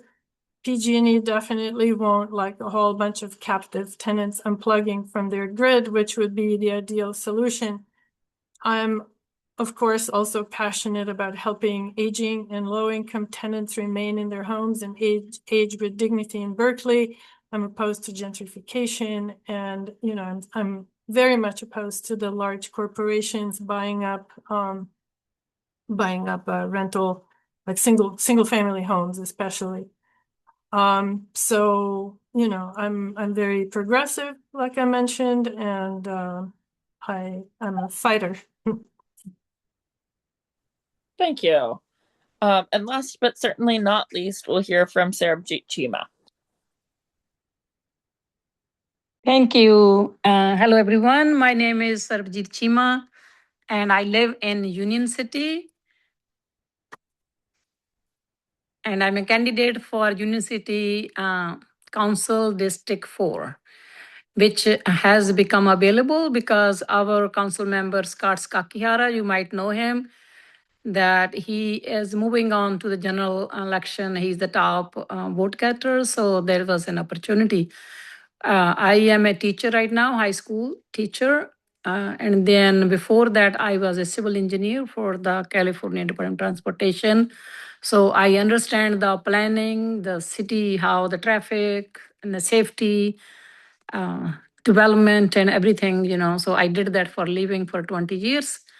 I served on the school board for 3 terms, 12 years, and stepped down in 2022 to become a teacher because due to the COVID, there was a lot of turn down in the teaching profession. So I have lived experiences myself. So I'm an immigrant. We moved from Punjab area of India, and I don't know how many you have heard about. There was a Sikh genocide in 1984, and there was a lot of a decade. There was a ethnic cleansing going on, and so that's how we have to move. My husband and myself, we were both lecturers, we were teachers, and we were not part of any movement or anything such like that. But everyday people, they got impacted. That's how we came here, and that's good thing is that we were able to reestablish ourselves. But first 3 years, I remember that we were renting the apartment, and one time our manager, she told us outright that she gonna kick us out. So I can never forget that experience. So I still remember my days being a renter, and I want to have a stable community. Being in education, I know that it's so important for our students to come from the stable homes and then go to school every day and become a productive citizen. So that's why I care about. So that's why I participate in this endorsement meeting. Thank you. Yeah. Thank you for that. Next, we'll hear from Moni. You're still muted. We've been in transit for a few hours here, but thank you for inviting me here. And my name is Moni Gangobadhai. I'm running for Berkeley City Council in District 1. And I am a longtime policymaker. I've been working on policy in some form or another since the 90s. I work for the California Public Utilities Commission, which regulates public utilities, energy, telecommunications, water, railroad, Uber, Lyft, things like that. And as part of my job, actually, I work to ensure that renters get the same kind of access to transparency and fair and just rates, as well as access to our solar and clean energy future that homeowners do. So that's an element of my job. I've always advocated for consumers, and I'm an investigator right now. I ensure that Californians are protected from fraud at the California, from public utilities. I am very interested in one of my top priorities is affordability in Berkeley, especially housing affordability, which is, housing, as many of us know, is one of the biggest costs. So I think it's really important, when I was a renter for 15 years and my rents were pretty stable for a very long time, and they are not anymore. They've more than doubled and nearly tripled, and yet we don't have, a doubling or tripling of the population. So the way I look at it is there are two things that have happened. We are seeing an increase in housing supply, but we're also seeing that am I kind of getting cut off? I'll just wrap this up. There's market speculation is blowing up, as well as the slow degradation of the affordable housing market. And those are two things that I am very interested in addressing if elected to the city council, and I hope to win your support and endorsement. Thank you so much. Thank you. All right. Seeing no other hands raised, it looks like no other candidates wish to speak. And I'll turn it back over to our chair. Thank you. We're moving on to the Central Valley region. Okay, thank you, Maddie, and thanks everyone for being here. Good evening. Here's our Central Valley update. Across the region, we're seeing major changes that will directly impact working families. A recent court ruling is reinforcing that cities can't simply deny housing projects without strong legal justification, even when water concerns are raised. That debate over housing, water, growth is only going to intensify. It's true.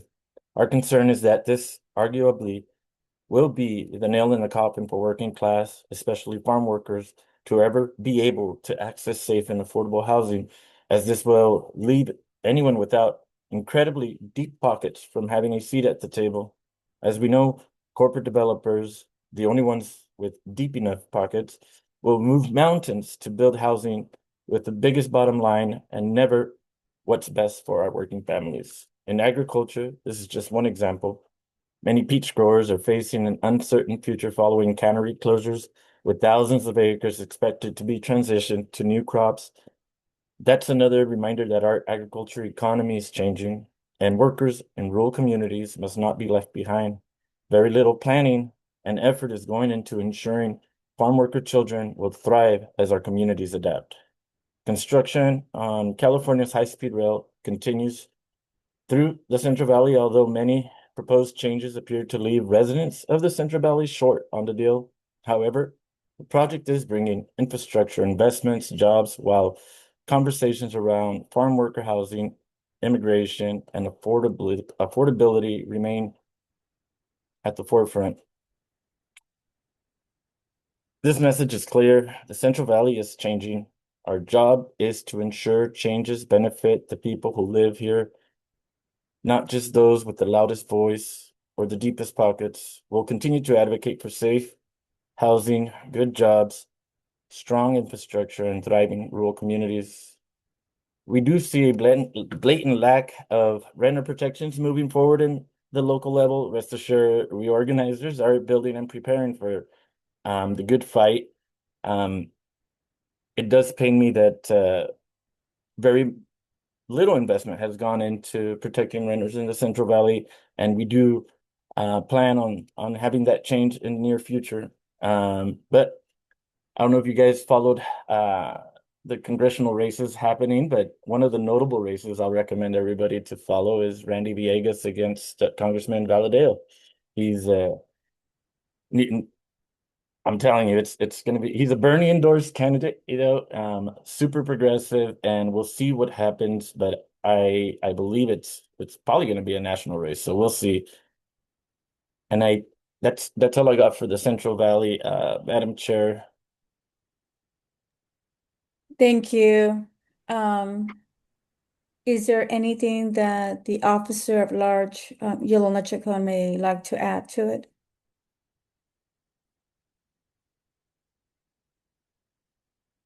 No? Okay. Moving on to Central Coast. Hello, everybody. I'm going to go over some things that I've already covered in our last meeting, just for the benefit of the people who are on here now. I want to start out with the City of Monterey. Some of you might remember how excited I was and hoping for more when we created a renter assistance program a couple of years ago, as well as our rental registry. And unfortunately, the city is, like many other jurisdictions, in a budget deficit that is being weaponized against our current council, when the budget deficit actually was created on the previous administration's watch. And so they unfortunately cut in half the small amount of cash that we had set aside from the general fund for the renter assistance program. We're hopefully not going to see the rental registry go, but it could very well end up in a situation like what we're seeing in Salinas now, which I'll describe in a second. On a good note, we do have an affordable, 100% affordable housing project that's going to break ground this the end of this summer, and it's going to provide us with about 50 units that are 100% affordable, which I fought very hard for, and our current mayor brought it to fruition. Unfortunately, he is the one that is being majorly attacked by so far two candidates. One is a libertarian, and the other is the exact type of candidate that we displaced a couple of years ago, a retired guy that has nothing else to do but run for council, who is a Republican. And even though our races are nonpartisan, we do have that dynamic going on. So we are a little worried because we have our mayor and two seats that are up, and they all have candidates that are MAGA going for some of the seats. So we'll see what happens there.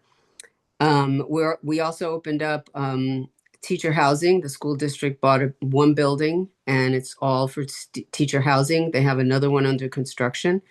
So we're excited about that. And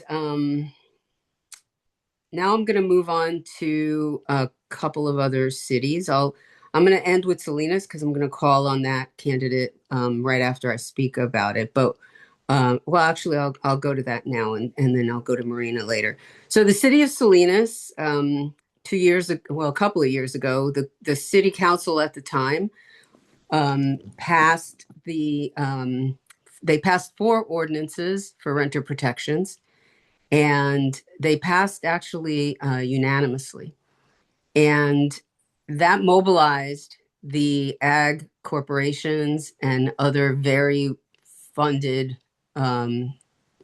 entities to run candidates against all of the candidates that were up for election immediately after that those ordinances were passed. And they tried to recall the last council member that remained, and he's up for re-election. He'll probably be on our next call. So I'm very proud to say that the residents of Salinas got together, because right when this city council came on board, the new ones that were backed by all of this corporate money came on. The first thing they did was they tried to repeal all of the 4 ordinances that were just in place. So the city of Salinas is over 50%. I think it's 53% renters. And they organized very quickly, got the 10,000 signatures that they needed to fight this repeal and everything. And I will remind you all, this was going on when ICE was actually in our area and going after people. And they specifically went to people's houses who signed the petition. And they went to these, people's homes armed. And it was a very definite intimidation campaign. So now what's happened is they've got the ballot measure coming up in November. And I'm happy to say that one of the candidates is here tonight to talk to us. So I will go ahead and let Carrie pick it up from there. Hey, thank you, Esther. That was a great explanation of what's going on. So my name is Carrie Swenson. I'm looking for your endorsement. I think you endorsed me a couple of years ago, and it's District 3. Salinas is one of the biggest districts with the most voters, about 14,000 and change voters. District 3 has not had a progressive candidate ever that I can think about. So, and a little about me, I am an educator and a small business owner. I'm very involved in the community. I'm in LULAC Council 2055. I'm a Steinbeck Rotarian. I was appointed on the Housing Advisory Committee for the county. So I've really, in the last 3 to 4 years have educated myself on housing. I am a renter, and I don't have a very nice landlord. So this district, I ran against Steve McShane in 2022, and then I narrowly lost. I came very close to beating him, and then he left 2 years in. And then so there was a special election in 2024, and there was 4 of us in the race, and Margaret D'Arrigo, who was backed by Big Ag, won the race. And she was very hard to beat with her $120,000 from big corporation money. Like I said, I've stayed involved. I've even stayed talking with Margaret, and I've been trying to work on a rental board, a rental, so we can have landlords and renters, and she just can't do it. And so we need somebody like me who can go in there and get some of the stuff done for our renters. If I have to push city staff to get something done, I will push them to get something done. You have to be strong, you have to be persistent, and you have to keep asking for it. Our District 3 is about 50% renters. Our renters need a voice. They need someone there who is going to listen to them. And, so I'm very involved in the Protect Salinas Renters, and they're going to be campaigning for me. I'm going to be campaigning for them. We have a lot of landlords in Protect Salinas Renters. And the good thing about me is I understand the fear mongering they're doing. They've tried to do it on me. They've tried to make me be afraid, and they can't. And I can help renters and voters understand that they don't need to be afraid. The scare tactics are not real. Okay, Carrie, thanks. You're out of time, unfortunately, but I did want to mention Protect Salinas Renters. That is a group that has been formed, and they've been raising a lot of money to fight this ballot measure. They're doing a great job. They're setting an example. And I just want to say that everybody on this call should care about what is happening in Salinas, because even those cities that have passed renter protections, once we take our victory lap, it can be pulled out from you with the next election. So it's really important that we show that when a city passes ordinances, that the people are not going to stand by what happened to Salinas to happen to them. So it's something that we should all be following. Whoever can support them with donations and whatever it is Protect Salinas Renters. Very important for this race. It is being watched statewide. So on that note, thanks, Carrie. I really appreciate all the work you guys are doing out there. And you in particular, you've been out in the forefront many, many years. So now let's move on to the city of Marina. We have a couple of candidates here tonight that are running for seats there. The unique thing about the city of Marina is they actually have city-owned housing rentals. And they have been in a constant battle with council that keeps trying to raise the rents more than the 3% I think they're at. And the unique thing about it is that they've gone through a number of different management companies, and most recently, Greystar is now managing them. And we all know who Greystar is. And this was Greystar's opportunity to get their fangs into the city. And they came on board to manage them. But the second that the city, as they've threatened in the past, decide that they want to unload the properties because they are, quote, not landlords, they don't want to manage real estate or properties, Greystar is going to jump in and get those properties. They are going to have first crack at it. And as we know, they are globally doing that everywhere. So we are very, very, harsh on that city council that is in existence now. And so we have Mike Moeller, who is running against that mayor, and that mayor that has been there for decades, I think 20 years probably. And and so I'll turn it over to Mike, and then I will go over to Athena, who is running in a district in Marina as well. Hello. Good evening, everybody. Can you hear me all right? All right. Yes. Good, thanks. I'm Mike Mueller. I am running for mayor for City of Marina. I did run for city council in 2024. And I was endorsed by Renters Council, and I appreciate your endorsement then, and I hope I can earn it again. One of the main things of many that I'm running for mayor is to protect that housing. And I have had to speak up more than once when they have discussed selling it to pay for their capital improvements because it's a very valuable property. And many people, even some people that I thought may even run for mayor, has suggested selling it. And that's the last thing I'd ever want to see. The discussion to raise the rent stabilization cap.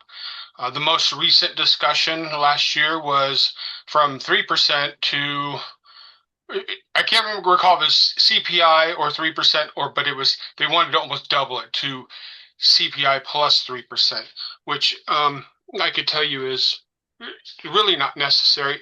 And some of the reasons the mayor actually gave was, well, what if there's people that have been there for 15 or 20 years and they don't need that stabilization anymore because they make lots of money now, and that's money that can go to the city or somewhere else.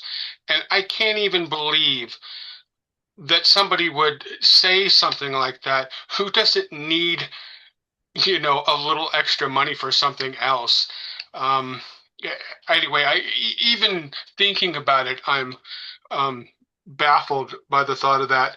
But I'm an absolute never sell Preston Park, and I'm an absolute never unstabilize people's housing, because when you have stable housing, you have stable families, you have stable neighbors, stable community leaders, and people that have opportunities to grow. So anyway, thank you. I hope I didn't ramble too long. Bye. No, thanks, Mike. And now I'm going to have Athena, who is running for city council in Marina, speak to us. And we're really excited because the city of Marina has a CSUMB there. So it has got a huge student population and, again, a lot of renters because of that. So Athena has stepped up, and she's already getting media coverage, and we're very excited to have somebody running in that district. So have at it. Thanks, Esther. My name is Athena Brisciaga, pronoun she, her, ea, and I'm running for city council because local government should work for the people who live there and not outside interests. But today, our leaders are not meeting the moment. Behind the promise of new business, Marina is at risk of becoming a high-end bedroom community for the Silicon Valley's tech industry, rising up rents, straining our resources, and pushing locals out. So I jumped in this race in January before the current incumbent decided to drop out and run for mayor. But I decided to jump in the race because all of our council, and I won't pull any punches, are greedy landlords. And as a current renter myself and CSUMB student myself, I recognize the importance of joining the fight right now. Esther shared a figure with me that 20% of all students in Monterey County are homeless, and that is absolutely despicable. And when we're talking about Marina Mayor Burgos Delgado talking about, oh, like they want not need that anymore, it's just like, well, that's just really echoing a lot of predatory language that's being used by Greystar. I mean, they are infamous for their Supreme Court lawsuits for artificially inflating their rents. I have lived under them when I was a resident advisor at CSUMB, and I could say that we need to run them out of town. We need to put them on notice and protect our publicly city-owned properties because we have rent control. We've had it for the past 10 years or so. And I have to give a shout out to Paula Pillow because she was the driving force behind that with the Preston Abrams Tenants Association. So I'm looking forward to hopefully earning y'all's endorsement and taking the fight to the city council November. Thank you very much. Thanks, Athena. And last but not least, we have Jan Schreiner here from Marina as well, who's running for the Marina Coast Water District Board member seat. Jan has been super involved in all things water, and she is really involved with helping Salinas get their Protect Salinas renters movement going from the very beginning.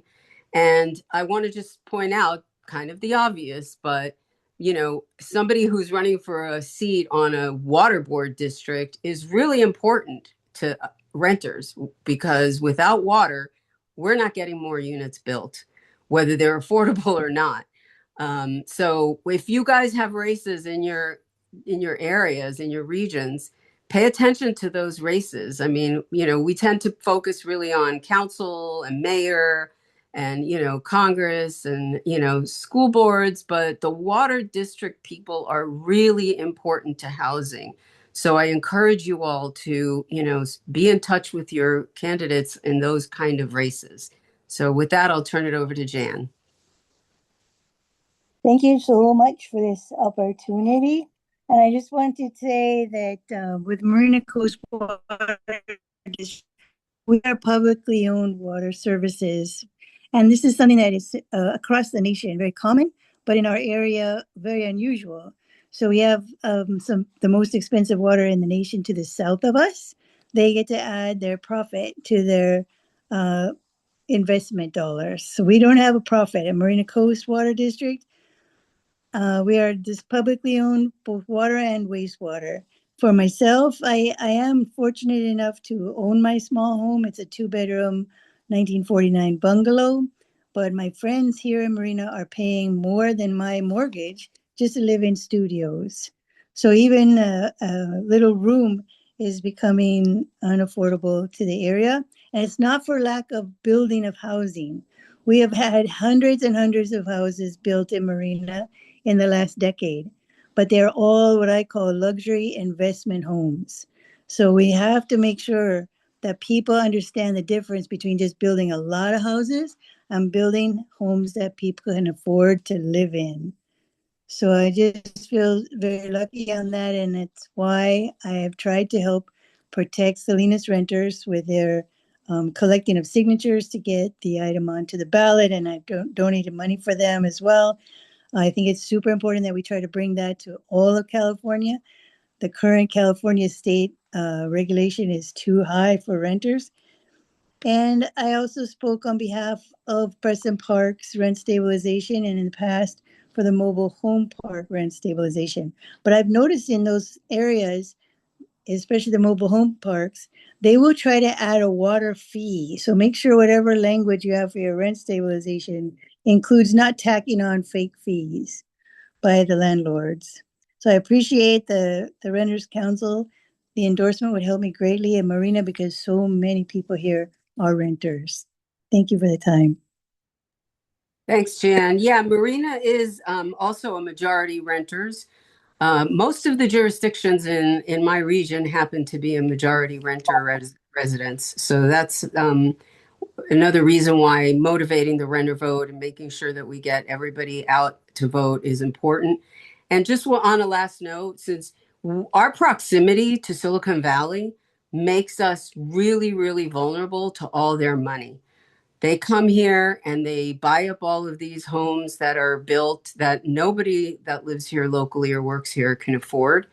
And so what goes on in Silicon Valley affects us because it comes right down the highway and affects us all. So I just want to give you guys that perspective, because just because Monterey is kind of a small area compared to San Jose and LA and San Francisco and Berkeley that get a lot of attention, we're really affected by what happens in those areas, because that money comes down our way and displaces our people who are working here really hard. And we have agriculture here and hospitality, and those people, as we all know, are very low income.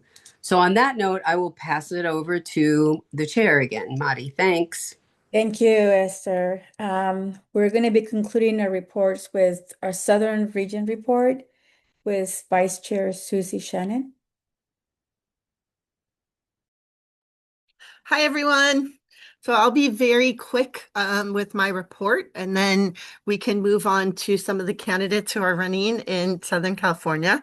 And I think for our next meeting, we'll start with Southern California so that everyone isn't here very late. Okay, so I first want to start with a discussion about transfer taxes. So transfer taxes are a tax on property that has been sold over a certain amount. So in Santa Monica, I think it's 8 million.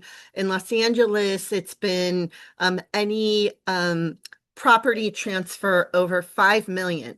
This has created in the city of LA over $1 billion, which has been used to provide legal assistance for tenants facing eviction. It's been used for rental assistance.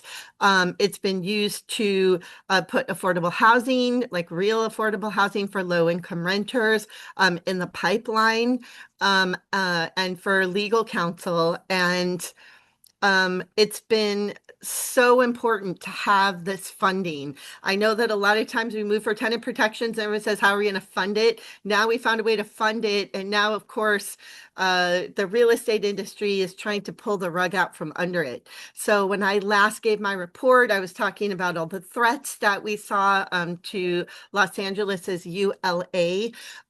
Most of those now, the council took this up and rejected putting a measure on the ballot, thankfully. And so we are still working, to help tenants through this fund and funding that. Our city attorney, Heidi Feldstein, had held up a contract for about a year for the legal assistance.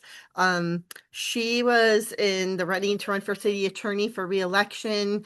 She didn't make it through the primary, and has since actually, I think over the last 2 weeks, actually signed that contract to allow for legal assistance again for our tenants.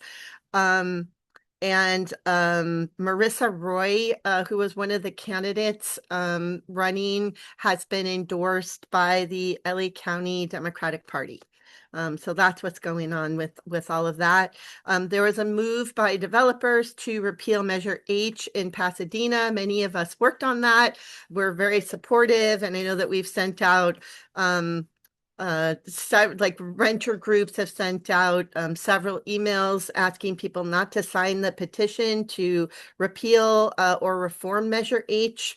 So hopefully that is working. We don't know yet like what the status is going to be, and if that will end up on the ballot, but we do know that if it does, it's going to cause a whole domino effect of developers going to the ballot to repeal a lot of the tenant protections and ordinances that have been passed. I went to Chicago a couple of weeks ago, and I just want to talk about that really quickly. I met with the mayor and the mayor's staff and a lot of tenants there and tenant groups. One of them is MTO, which is working on this protect renter ordinance.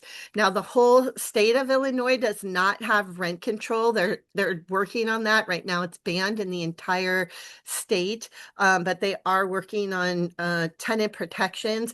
And I'm just bringing this up because a lot of the accomplishments that we've made, they are looking at and trying to replicate in other places, and Chicago is one of them. And so their Protect Renter Ordinance, which is being debated, has a junk fee ban, just cause eviction, a rental registry, and allows for the right to counsel. So we'll wait and see what happens there. That's a very good step forward. But also, I think we should be proud of a lot of the work that we've done in California, because you can see that, when I met with the mayor and the mayor's staff, they really wanted to know, like, how far we'd gotten, what was in the works, how it was working. So I thought that was really, really great. So that's the end of my report. And then I will start bringing up some of the candidates. I'd like to bring up our candidates for state office first. John Erickson, are you on? I am. Hi, Susie. Hi. Okay. Hi, I see I see friends on the Zoom. Hi, everyone. I'm John Erickson. I'm a candidate for California State Senate in District 24 to replace Ben Allen. Finished first place in the primary, and really excited. I've authored a number of items, whether that was capping our rents at 3% in West Hollywood, or our tenant harassment protections that we passed when I was first elected, and redid our tenant harassment protections, the right to counsel, and have some of the strongest ones on the books. And West Hollywood is already a very strong tenant harassment protection place.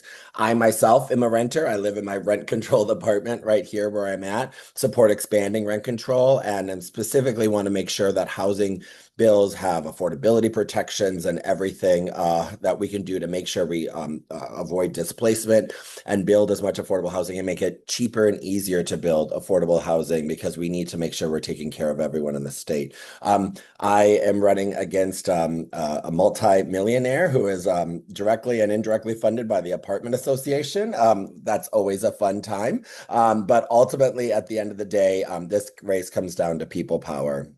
And how we want to make sure that the real estate interests who spent $5 million to defeat me, and the apartment association, which I'm sure will come on board eventually in the November general to try to defeat me, don't take away a renter in the state Senate, a renter's voice from someone with lived experiences here.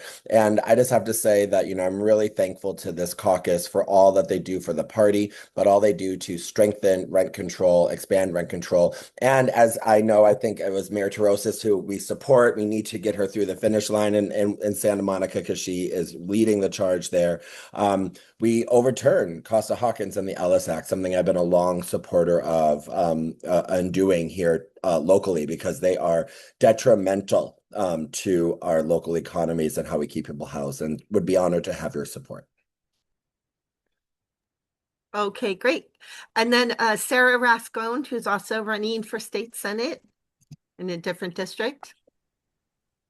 Hi, good afternoon. Thank you all for having me. Sarah Rascon. I am a daughter of Northeast LA, which is just outside of downtown Los Angeles. I'm running for this seat because I wanted to see a community candidate, someone who cares about the working class and the working people of our district. I have served in government throughout my entire career, having worked at every level as a staff person in the state assembly, formerly in the mayor's office, and for an environmental joint powers authority, doing open space conservation and urban greening. And that is why I decided to run for office, is because I was tired of seeing a status quo corporate Democrat that would go to Sacramento and keep business as usual. So I made it through my primary as a grassroots community candidate running a 100% clean money campaign. I'm honored to be here on behalf of my community that raised me, and issues that I would champion obviously include reforming the Ellis Act and Costa-Hawkins, increasing rent control protections. The housing crisis that we have is not limited to LA City and LA County. It really is a statewide issue. And that's why I think it's so important to elect progressives who care about the working class beyond their city and region.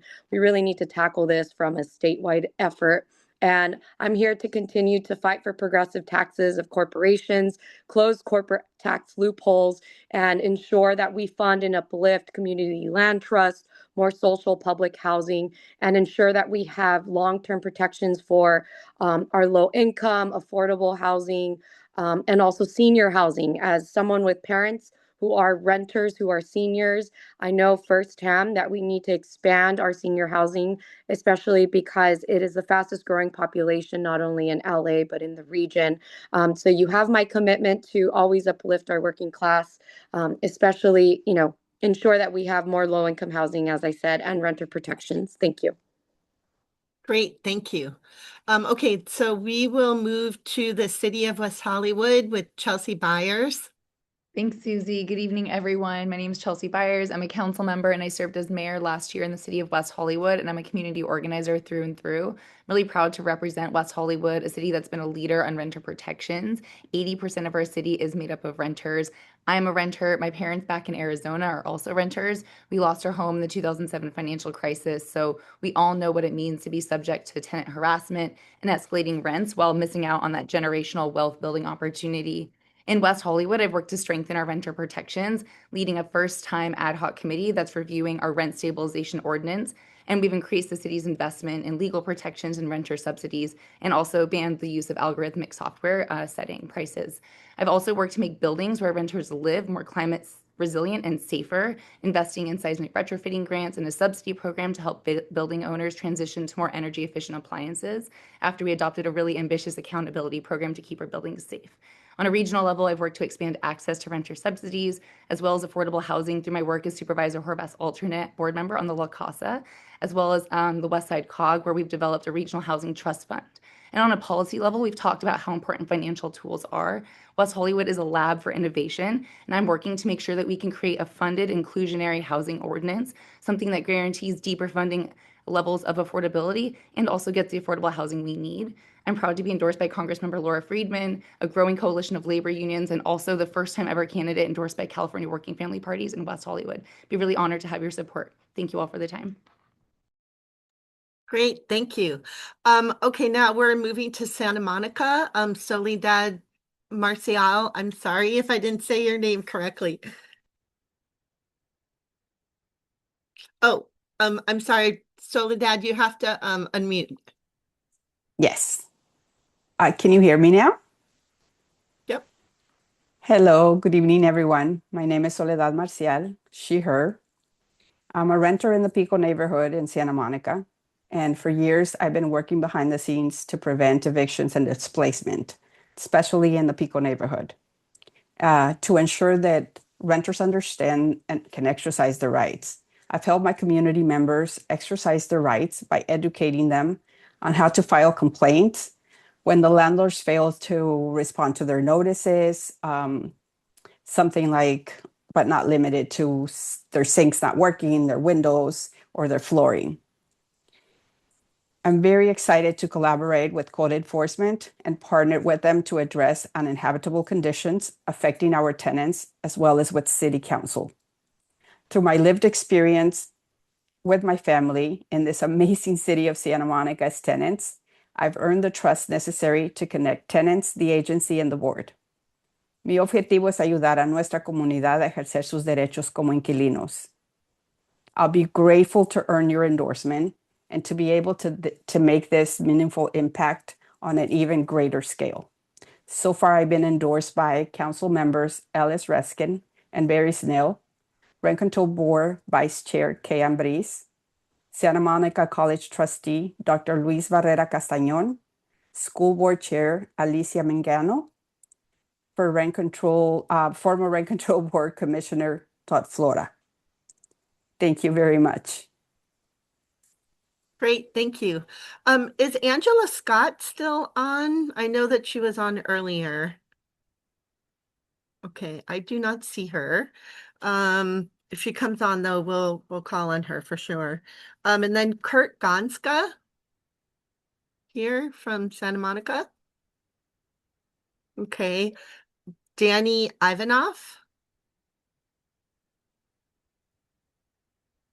Okay, and Hector Bustos from Santa Ana. Awesome. Thank you. Hello, everybody. Good evening. My name is Hector Bustos, and I proudly serve as the Vice President of the School Board at Santa Ana Unified. I'm a lifelong Santa Ana resident and a proud product of our public schools. I was elected back in 2022 at the age of 23. I'm the son of an immigrant mom who migrated here to the United States in search of a better life. I was raised in a working class family. My mom was working multiple jobs to be able to keep a roof over our heads. And so we relied on government assistance programs. And because of today's housing crisis as a young person, I still live at home with my mom because the cost of housing has become so unaffordable for young people. And so that's why my lived experience is the reason why renter rights are so deeply personal to me. And as a school board member, I proudly supported Santa Ana's historic rent stabilization and just cause eviction protections because I understand that housing stability and education success go hand in hand. And so we can't simply separate renters' justice from public education. Here in Santa Ana Unified, we're experiencing one of the fastest declining enrollments in the state of California, second only to LA Unified. And while there are many factors, the biggest one is the rising cost of living. Many of our families have called Santa Ana home for generations, but they're now being priced out. And so every day that we're seeing that our students whose education is being disrupted because their families have had to move on. And so I'm seeking your endorsement because renters deserve champions in every elected office up and down the ballot. And I'm going to continue to advocate and fight for strong tenant protections, affordable housing. We're looking at repurposing district property to build affordable housing, workforce housing for our community in Santa Ana. We're hosting a Know Your Right tenant Know Your Rights workshops in our schools, and your support would be greatly appreciated. Thank you. Awesome. Thank you. And I want to give a shout out to two of my fellow DNC members, Annalisa Swan and Jason Park, who are on tonight. And I think that's it for Southern California, unless anyone else has come back on to speak. I think we have completed Southern California. Thank you. Thank you, Susie. Appreciate it. I think we're done with our regional reports, and I think that every candidate was given the opportunity to speak. Before I make a motion to adjourn our meeting, I have a couple announcements. One of them is that Sean Danino, who is an officer at large, he has, according to our bylaws, he has missed 3 unexcused absences. So he would, so he voluntarily has resigned from the Renters Council. So that means that there will be a vacancy, and there's a process. So just wanted to share that with you all. And then if there's any questions about the process, we will attach that with an email or a newsletter in case anybody may be interested. So I also want to take this time to thank Alfred and the officers who did a phenomenal work. Alfred, thank you. The vice chairs, again, super excited that we were able to, in order to address, equity and look at every renter in our state, that we were able to add in districts. And for the first time, we had, Esther, Monica, and come in this role. And I think it was a very exciting and very informative and very packed. Thank you for your time. I'm going to be asking, is there a motion to adjourn? Oh, Before we adjourn, there's before we one more adjourn, item. before we adjourn, Alfred, can you let us know what the next steps are in regards to endorsements and so forth? Sure. So what we will do is the board will meet and discuss and make some recommendations, and then ballots will be issued out to members. The ballots will come from Opa Vote, and you'll get it in your email if you're a member. If you're not yet a member, there's still time to join and become a member and become a voting member. So that will be in the chat right here. And finally, we also had one more agendized item, which was to contribute to the Protect Salinas Renters campaign. So that's right. Can I move to push that to the next meeting just because it's so late? And, I don't want to keep everybody, and we can go into more conversation next meeting. I'd be willing to make that motion. We've been following the Salinas campaign for a while with you, Esther, and so you're seconding my motion? I would. Yes. Okay. So the motion is to the last agenda item to move it for the following meeting. You mean the next board call, because our next membership meeting is not going to be for a while. Yeah.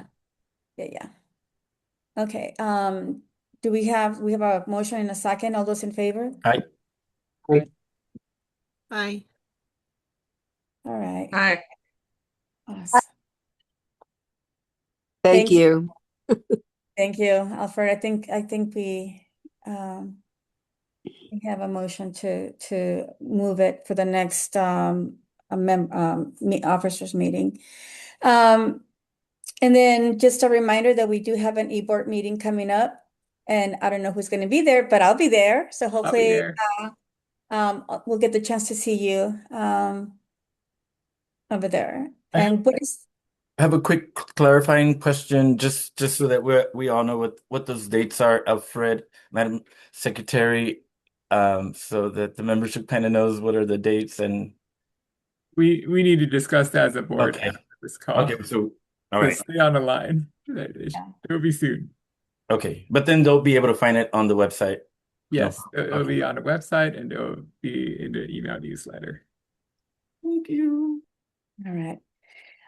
Is there a motion to adjourn? So moved. Second. All those in favor? Aye. Aye. Aye. Thank you all.